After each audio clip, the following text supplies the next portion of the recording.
Hello students, कैसे हो आप सब। उम्मीद करता हूं आप और आपकी जो स्टडी है वो बहुत अच्छी चल रही है।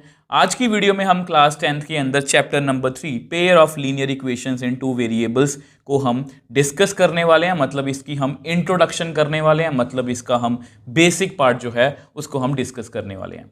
अगर इसके चैप्टर के मैं पहले दो वर्ड्स हटा दूं तो लीनियर इक्वेशंस इन टू वेरिएबल्स, ये नाम कुछ जाना पहचाना है। ये हमने क्लास 9th में ये सेम चैप्टर पढ़ा था, तो उसी से आगे हम क्लास 10th में पढ़ने वाले हैं। बट आपको किसी भी तरह की कोई टेंशन या फिक्र करने की जरूरत नहीं है। अगर आपने क्लास 10th में अच्छे से नहीं भी पढ़ा चैप्टर, तो भी मेरी आदत है मैं आपको इस तरह से करवाऊंगा कि आपको एक एक चीज़ ऑर्गेनाइज्ड वे में और सिंपल वे में आपके मैं सामने रखने की कोशिश करूंगा, और आपको एक एक चीज़ जो है वो अच्छे से क्लियर हो जाएगी। तो एक अच्छे मन से, एक पॉजिटिव मन से आज की वीडियो को शुरू करते हैं। अब देखो, यहाँ पर जो भी मैंने बातें लिखी हैं ये हमने क्लास 9th में पढ़ी हुई हैं।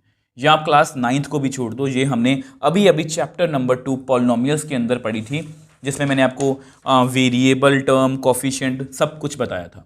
ठीक है, तो ये सब कुछ हम दोबारा क्यों डिस्कस कर रहे हैं? क्योंकि इन चीज़ों को हम जानते हैं, और जिन चीज़ों को हम जानते हैं उनसे हम नई चीज़ सीखने की कोशिश करेंगे। तो इस तरह से जो लर्निंग होती है वो आपकी बहुत इफेक्टिव होती है। तो वेरिएबल को हम जानते हैं, लेटर और alphabet that represent unknown value, मतलब जो भी इंग्लिश अल्फ़ाबेट्स होते हैं उनको हम वेरिएबल बोलते हैं। डिग्री की बात मैंने क्यों की है? 4x+2, इसमें हाईएस्ट पावर ऑफ वेरिएबल कितनी है? 1 है, तो इसको हम लीनियर पॉलिनोमियल बोलते हैं। तो यहां पर पॉलिनोमियल वर्ड यूज हुआ था, यहां पर इक्वेशन वर्ड यूज हो रहा है। अब इक्वेशन वर्ड क्यों यूज हुआ है? तो इक्वेशन का मतलब क्या होता है पहले मैं आपको वो बता देता हूं।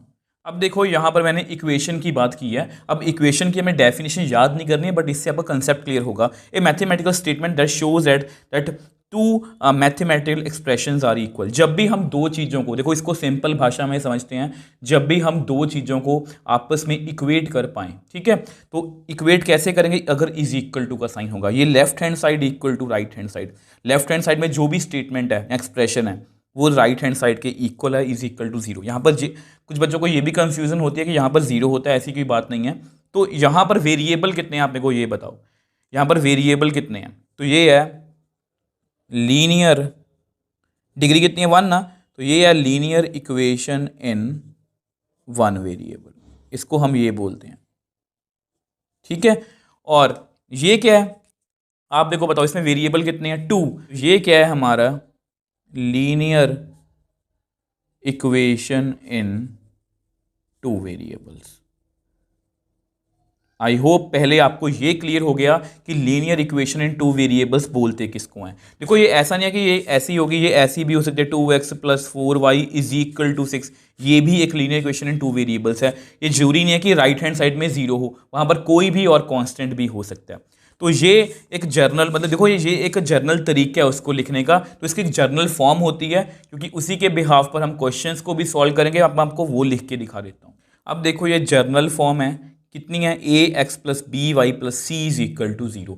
किसी भी लीनियर इक्वेशन इन 2 वेरिएबल्स को हम इस तरह से रिप्रेजेंट करेंगे, a ≠ 0, b ≠ 0, क्योंकि अगर a 0 होगा तो फिर ये बन जाएगी by+c = 0। ये तो लीनियर इक्वेशन इन 1 वेरिएबल रह जाएगा। सेम वे से अगर y 0 हो गया तो ये कुछ ऐसा बन जाएगा। तो इसलिए यहाँ पर लिखा गया a ≠ 0, b ≠ 0। आई होप ये आपको अच्छे से जो है वो क्लियर है। अब देखो, नेक्स्ट हम पढ़ने वाले हैं solution of linear equation in 2 variables. ये आपको अच्छे से क्लियर होना चाहिए। ये आपको 9th में क्लियर हो भी गया होगा, बट बहुत सी ऐसी बातें हैं जो मैं आपको अब आपके 10th के लेवल के अकॉर्डिंग आपको बताने की कोशिश करूंगा। देखो, अगर आपको सिर्फ, मैं आपको एक ही बात बोलूंगा, अगर आपको सिर्फ टाइम पास करना है मैथ्स में, तो आप क्रैमिंग कर लो। 2 लाइंस कट करती हैं तो 1 सोल्यूशन है, नहीं कट करती तो नो सोल्यूशन। ये सब कुछ आप क्रैम कर लो, ठीक है। बट अगर आप कंसेप्ट के अंदर तक जाना चाहते हो कि क्वेश्चंस को हम कैसे करेंगे, अगर केस स्टडी का क्वेश्चन आएगा वो कैसे डील करेंगे उन सबको, तो आपको ये बेसिक चीज़ों की नॉलेज जो है वो होनी चाहिए। ठीक है, अब देखो, ये सोल्यूशन की बात कर रहे हैं, ग्राफिकल मेथड है। ये मैंने कोई लीनियर इक्वेशन इन 2 वेरिएबल्स लिखी है, तो आपको पता है इसको ग्राफ वाले मेथड से भी हम सॉल्व करते थे। x को 0 फिल कर दिया तो y 4 आ गया, अगर y को 0 फिल कर दिया तो x 4 आ गया, तो एक लाइन ड्रॉ कर ली। यहाँ से हमें एक बात क्लियर है कि लीनियर इक्वेशन जो है उससे हमेशा जब भी हम उसको ग्राफ पे ड्रॉ करते हैं तो एक स्ट्रेट लाइन बनती है। ठीक है, तो ये हम लाइन ड्रॉ करनी हमें आती है। अब ये एक अलजेब्रिक मेथड आपको याद होगा, अगर हम x को 0 फिल करेंगे तो y 4 आ रहा है, x को 1 फिल करेंगे तो y 3 आ रहा है, 2 फिल करेंगे तो y 2 आ रहा है, 3 फिल करेंगे तो y 1 आ रहा है। तो यहाँ पर क्यों रुका, इसके तो बहुत सारे सॉल्यूशंस लिखे जा सकते हैं। x को 4 फिल करेंगे तो y 0 आएगा, x को 5 फिल करेंगे तो y -1 भी आएगा। तो यहाँ से मतलब मैं आपको कहना क्या चाह रहा हूँ, देखो अगर आप कोई भी पॉइंट उठा लो, देखो मैं आपको वैसे समझाने की कोशिश करता हूँ। मान लो ये वाला पॉइंट है 1,3, ठीक है। तो 1,3 जो पॉइंट है, अब 1,3 x1 y3, तो ये पॉइंट यहाँ पर कहीं पर होगा 1,3, ठीक है। सेम वे से 2,2, 2 और 2 मतलब ये 2 और इसके सामने ये 2,2 यहाँ पर होगा। मेरा कहने का मतलब ये है कि ये सारे सल्यूशन हैं इस इक्वेशन के, ये सारे सल्यूशन हैं इस इक्वेशन के। तो ये जो सल्यूशंस हैं ये इस लाइन पर हमेशा लाई करेंगे। मैं आपको ये समझाना चाह रहा हूँ। अगर आपको ये नॉलेज हो गई ना तो आपको देखना, अभी आपको टाइम लग रहा है, इसके बाद जब आप क्वेश्चंस करने बैठोगे तो आपको एक एक चीज़ अच्छे से क्लियर होगी। तो यानी कि हमने यहाँ से क्या सीखा कि ये जो जितने भी सॉल्यूशंस हैं ये इस पॉइंट, इस लाइन पर हमेशा जो है वो लाई करेंगे। अब जो भी यहाँ से हम सीखे हैं उसको मैं आपको 10th के लेवल के अकॉर्डिंग बताने की, नेक्स्ट पेज पे बताने की कोशिश करूँगा। अब देखो जो भी मैंने आपको लास्ट पेज पे बताया, ये कुछ 3 बातों का आप ध्यान रखोगे। देखो वो सब कुछ हमें करना तो नहीं है ना, बट हमें अपने माइंड में रखना है। ये 3 बातों का आप ध्यान रखोगे। A linear equation in 2 variables has infinite many solutions, ये आपको एमसीक्यू भी आ सकता है। इनफाइनाइट मैनी सॉल्यूशंस कैसे हो गए, देखो हमने ये इक्वेशन लिखी थी, अब 0 फिल किया तो अलग वैल्यू है 0,4, फिर 1,3, 2,2, 3,1, 4,0, 5, -1, 6, -2, इसके बहुत सारे सॉल्यूशंस हम लिख सकते हैं। When we draw a graph of linear equation in 2 variables we always gets a line. ये मैंने आपको बता ही दिया कि हमेशा एक लाइन बनेगी। All the points lies on the line are solution of given linear equation. ये बहुत इंपॉर्टेंट है। इसके बिहाफ पर हम आज की पूरी एक्सरसाइज जो है वो सॉल्व कर देंगे और आपको कुछ भी क्रैम करने की जरूरत नहीं रहेगी, ठीक है। जितने भी पॉइंट्स लाइन के ऊपर लाई करते हैं वो सभी क्या होते हैं, उसके सॉल्यूशंस होते हैं। तो ये सब बातें आज का टॉपिक स्टार्ट करने से पहले आपको पता होनी चाहिए। अब जो है वो हमारा मेन टॉपिक वो है, वो स्टार्ट करते हैं solution of pair of linear equation in 2 variable. अब देखो ये है आपका क्लास 10th का main topic, solution of pair of linear equation in 2 variables. मतलब आपकी क्लास 10th में यहाँ से सोल्यूशन से जो है ये चैप्टर स्टार्ट है, ठीक है। तो इसके भी फिर से वही 2 मेथड हैं, ग्राफिकल मेथड और अलजेब्रिक मेथड्स, ठीक है। तो अलजेब्रिक मेथड में आगे जाके 2 मेथड्स और हैं, सब्स्टिट्यूशन मेथड, एलिमिनेशन मेथड। वैसे यहाँ पर एक मेथड पहले और भी होता था, क्रॉस मल्टीप्लिकेशन मेथड, बट वो अब सिलेबस का और एनसीईआरटी की नई बुक का पार्ट जो है वो नहीं है। तो अगर आपको फिर भी लगता है कि आपको वो मेथड करना है तो उसकी वीडियो सेपरेट से बन जाएगी, आप मुझे नीचे कमेंट बॉक्स में लिख सकते हो। तो ग्राफिकल मेथड, आज की वीडियो में हम बेसिकली ग्राफिकल मेथड को ही डिस्कस करने वाले हैं। ये दोनों मेथड हम 3.2 और 3.3 में जो है वो डिस्कस करेंगे। तो ग्राफिकल मेथड क्या है, ये मैंने अपनी लैंग्वेज में, सिंपल सी लैंग्वेज में लिखने की कोशिश की है। द पॉइंट और points which lie on both pair of linear equations which lies on both pair of linear equations are called solution of pair of linear equations।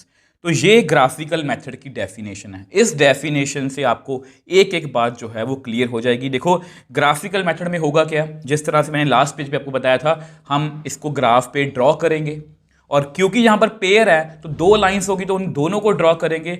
तो वहाँ पर जो भी पॉइंट्स लाई करेंगे दोनों लाइंस के ऊपर वो सोल्यूशन होगा, ठीक है। इसी के बिहाफ पर हम आज की देखो जो 3.1 है वो इसी के बिहाफ पर हमारी जो हो जाएगी। ऐसा करते हैं उसको हम नेक्स्ट पेज पे डिस्कस कर लेते हैं। अब देखो ये है आज की वीडियो का सबसे इंपॉर्टेंट टॉपिक और हम अभी तक वीडियो में इस सिचुएशन में पहुंच चुके हैं। अगर आपने वीडियो अच्छे से देखी है तो आप ये सब कुछ क्रैम नहीं करोगे। नॉर्मली बच्चे इसको क्रैम करते हैं, आप इसका आंसर खुद करोगे। तो देखो let a1x plus b1y plus c1 is equal to 0, a2x plus b2y plus c2 is equal to 0 be a pair of linear equation in 2 variables। तो ये इनको लिखने का तरीका है, मैंने 2 इक्वेशंस लिख ली लीनियर, ठीक है। अब ग्राफिकल मेथड क्योंकि हमें करना है तो लाइंस इंटरसेक्ट कर सकती हैं या लाइंस पैरेलल हो सकती हैं या लाइन कोइंसिडेंट मतलब एक दूसरे के ऊपर हो सकती हैं। तो ग्राफिकल मेथड में मैंने आपको लास्ट पेज पे क्या बताया था कि पॉइंट और points which lies on both lines are called solution, ठीक है। अब आप मेरे को बताओ यहाँ पर ये जो ऑरेंज लाइन और ब्लू लाइन है ये आपस में कहाँ पर कट कर रही हैं। ये एक पॉइंट है जहाँ पर ये कट कर रही हैं। तो कितने पॉइंट्स हैं ऐसे जहाँ पर ये दोनों, मतलब ये जो ब्लू वाला पॉइंट है, ये जो पॉइंट ब्लू वाला पॉइंट P है, ठीक है, मान लो P है। अब ये जो है P lies on both lines. P point दोनों लाइंस पर लाई कर रहा है, ठीक है, P पॉइंट दोनों पर लाई कर रहा है। तो ऐसे कितने पॉइंट है? एक ही है, तो इसका क्या होगा? 1, या इसको कई बार यूनिक भी बोलते हैं, 1 सोल्यूशन। अब आप मेरे को बताओ, इसमें आपने क्रैमिंग की, आपको पता है एक पॉइंट दोनों पर लाई कर रहा है तो एक ही सोल्यूशन होगा। अब यहां पर आते हैं, अब यहां पर कोई ऐसा पॉइंट है, देखो इस दोनों को बढ़ाते जाओ, पैरेलल लाइंस आपस में इंटरसेक्ट नहीं करती, ठीक है, पैरेलल लाइंस आपस में इंटरसेक्ट नहीं करती। अब क्योंकि पैरेलल लाइंस आपस में इंटरसेक्ट नहीं करती तो इसका क्या होगा? No solution. ये भी आपको क्लियर है। अब यहां पर देखो, अब ये जो दोनों लाइंस हैं ये एक दूसरे के ऊपर हैं, ये जस्ट मैंने आपको दिखाने के लिए थोड़ा सा आसपास में बनाई हैं, बट बेसिकली देखा जाए तो एक दूसरे के ऊपर हैं। अब ये एक लाइन L1 है, अब उसके ऊपर ये दूसरी लाइन है, ये वाली L2, ठीक है। अब बहुत से पॉइंट्स हैं जहां पर दोनों लाइंस एक ही पॉइंट पर लाई कर रहे हैं, मतलब एक पॉइंट जो है वो दोनों लाइंस पर, ये भी लाई कर रहा है, ये भी, तो ऐसे बहुत से पॉइंट्स हैं। तो इसको हम क्या बोलेंगे? Infinite many solutions. तो अब देखो मैंने वही बात लिखी है कि लाइंस एक दूसरे को बहुत ज़्यादा जगह पर टच कर रहे हैं, मगर टच कर रहे हैं एक दूसरे को, तो इसके इनफाइनाइट मैनी सॉल्यूशंस होंगे। आप मेरे को बताओ इसमें हमें कुछ क्रैमिंग की? नहीं। एक बार टच कर रहा है तो 1 सोल्यूशन, टच नहीं कर रहा तो कोई सोल्यूशन नहीं है, और अगर बहुत बार टच कर रहा है तो इनफाइनाइट मैनी सॉल्यूशंस। तो हमारा मेन टॉपिक जो है वो आज की वीडियो का हो चुका है। अब इसमें एक छोटी सी बात और है, इसमें एक ना टेबल बना के दिया हुआ है, क्योंकि उसमें से आपको MCQs पूछे जा सकते हैं, क्योंकि ये जो चैप्टर है ये एग्जाम पॉइंट ऑफ व्यू से बहुत इंपॉर्टेंट है। इसमें से आपको MCQs भी आ सकते हैं, कोई बड़ा क्वेश्चन भी आ सकता है, ठीक है। तो वो MCQs किस बिहाफ पर होंगे उसको मैं आपको नेक्स्ट पेज पे बताने की कोशिश करता हूँ।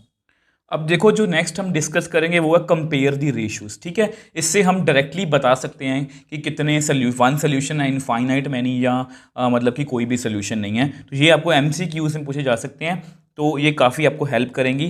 तो ये मैंने एक पेयर लिखा है linear of equation and 2 variables का, तो ये रेशियोज लिखी हैं मैंने, ठीक है। इनको मैं आपको अभी एग्जाम्पल की हेल्प से समझाने की कोशिश करूँगा। ये एग्जाम्पल्स लिखी हैं मैंने, तो ये एक एग्जाम्पल है, ठीक है।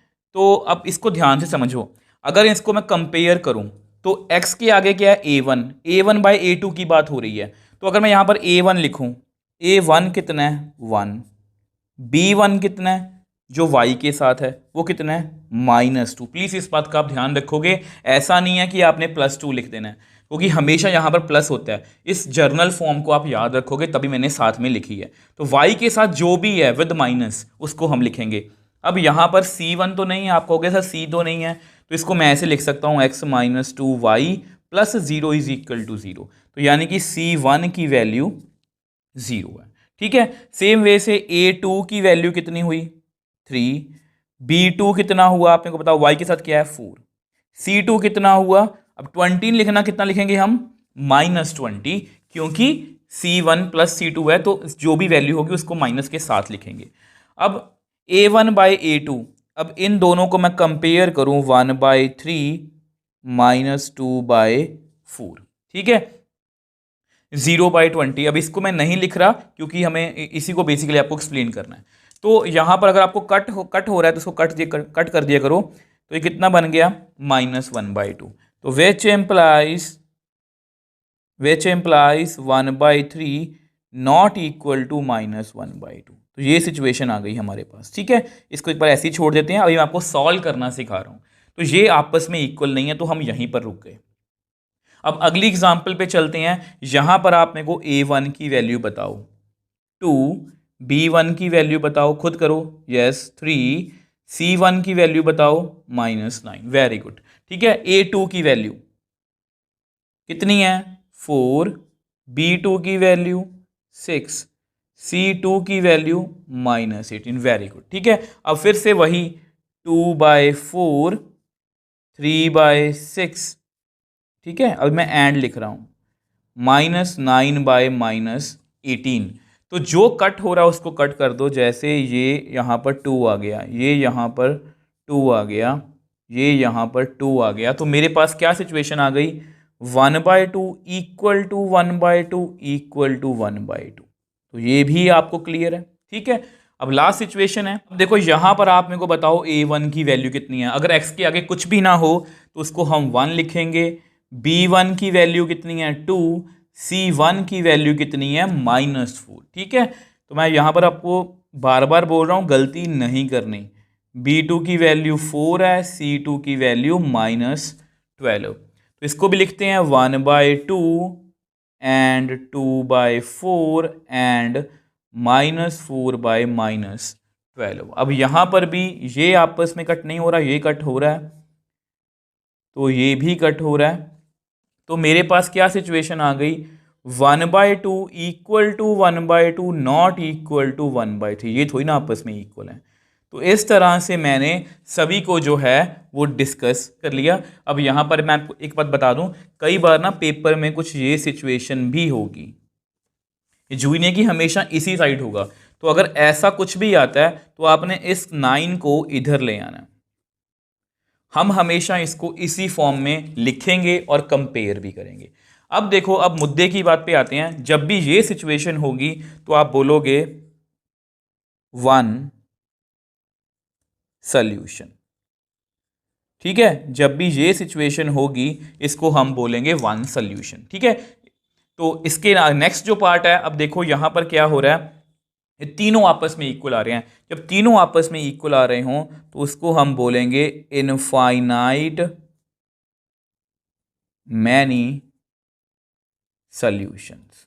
ठीक है, और जब लास्ट में जब दो आपस में इक्वल है, तीसरे के इक्वल नहीं आ रहा, तो वो हमारा क्या है, नो सॉल्यूशन।